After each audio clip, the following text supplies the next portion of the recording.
କେଉଁ ଭୁଲ ପାଇଁ ସ୍ୱାମୀଙ୍କ ଆୟୁଷ କମିଥାଏ? ତ ସିନ୍ଦୁର ଅନେକ ଆଧ୍ୟାତ୍ମିକ ମହତ୍ତ୍ୱ ରହିଛି। ଜଣେ ବିବାହିତା ସ୍ତ୍ରୀ ପାଇଁ ଶଙ୍ଖା ଏବଂ ସିନ୍ଦୁରର ବିଶେଷ ମହତ୍ତ୍ୱ ରହିଛି। ବିଶେଷ କରି ମଥାରେ ସିନ୍ଦୁର ପିନ୍ଧିବା ସମୟରେ ବିଭିନ୍ନ ଦିଗ ପ୍ରତି ଧ୍ୟାନ ଦେବା ନିହାତି ଆବଶ୍ୟକ।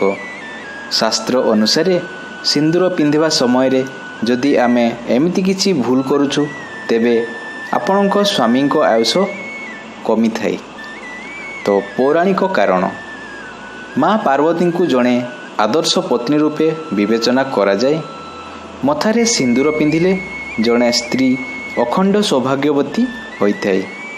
ବିଶ୍ୱାସ ରହିଛି ସିନ୍ଥିରେ ସିନ୍ଦୁର ପିନ୍ଧିଲେ ମା ଲକ୍ଷ୍ମୀ ମଥାରେ ବାସ କରନ୍ତି ଓ ସ୍ୱାମୀଙ୍କୁ ସର୍ବଦା ଧନ ପ୍ରାପ୍ତି ହୋଇଥାଏ। ଧାର୍ମିକ, ବିବାହିତା ସ୍ତ୍ରୀ ସିନ୍ଦୁରକୁ ମଥାର ମଧ୍ୟଭାଗରେ ଲଗାଇବା ଉଚିତ। ବିଭିନ୍ନ ଆଙ୍ଗୁଳିରେ ସିନ୍ଦୁର ପିନ୍ଧିବାର ଭିନ୍ନ ଭିନ୍ନ ମହତ୍ତ୍ୱ ସବୁ ରହିଛି। ପଶ୍ଚିମ ଦିଗକୁ ମୁହଁ କରି ଅନାମିକା ଆଙ୍ଗୁଳିରେ ସିନ୍ଦୁର ପିନ୍ଧିଲେ ଅର୍ଥ ଏବଂ ସୁଖ ଶାନ୍ତି ପ୍ରାପ୍ତି ହୋଇଥାଏ।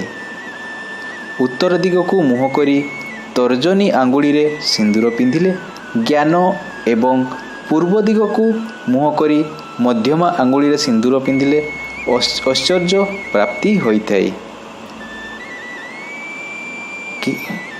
କିନ୍ତୁ ବିଭିନ୍ନ କାଠିରେ ସିନ୍ଦୁର ପିନ୍ଧିବା ଶୁଭ ହୋଇନଥାଏ। ତ ଆଜି ତ ଜାଣିଲେ ସ୍ତ୍ରୀ ସିନ୍ଦୁର ପିନ୍ଧିବା ସମୟରେ କେଉଁ ସବୁ ଭୁଲ କରିବା କଥା ନୁହେଁ। ଏହିସବୁ ଭୁଲ କଲେ ଆପଣଙ୍କ ସ୍ୱାମୀଙ୍କ ଆୟୁଷ କମିଥାଏ। ତ ଆଶା କରୁଛି ଆପଣଙ୍କୁ ଏଇ ଛୋଟ ଇନଫର୍ମେସନ୍ ନିହାତି ଭଲ ଲାଗିଥିବ। ଯଦି ଭଲ ଲାଗିଥିବ ନିହାତି ଗୋଟେ